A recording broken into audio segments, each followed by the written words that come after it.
আসসালামু আলাইকুম। আমার একজন পরিচিত ক্লায়েন্ট ছিল। সে তার ফেসবুক পেজ দিয়ে জুতার ব্র্যান্ডিং বা মার্কেটিং করতো। চায়না থেকে প্রোডাক্ট আনে। একসময় সে নিজেই তার পেজে মনিটাইজেশন করছিল। যেটা দিয়ে মূল ফোকাস মার্কেটিং করতো বা ব্র্যান্ডিং নিয়ে কাজ করতো, অ্যাড চালাইতো। তো যখন সে মনিটাইজেশন চালু করলো, তখন তার যে কন্টেন্টগুলো আসছে প্রিভিয়াস কন্টেন্টগুলোতে কপিরাইটিং আসা শুরু করলো। তো এবং অ্যাডের যে পারফরমেন্স, সেই পারফরমেন্স আসলে ডাউন পড়ে গেল। পরে তাকে আমি সাজেশন দিলাম, আপনার যে মনিটাইজেশন আছে আপনি মনিটাইজেশন অফ করে দেন এবং আপনি লাইভ ভিডিও করেন। লাইভ ভিডিও করলে আপনার যে কপিরাইটিংগুলো আছে সেই কপিরাইটিংগুলো আস্তে আস্তে করে চলে যাবে। আপনার পেজে যদি এই ধরনের কোনো সমস্যা থেকে থাকে তাহলে এখনই মনিটাইজেশন অফ করেন।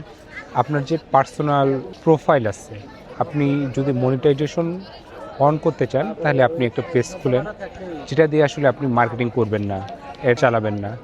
সেই প্রোফাইল দিয়েই আসলে মনিটাইজেশনের জন্য আপনি কাজ করতে পারেন। বিজনেসের জন্য আলাদা পেজ থাকবে, মনিটাইজেশনের জন্য আলাদা পেজ থাকবে। ভালো থাকবেন, সুস্থ থাকবেন। আসসালামু আলাইকুম।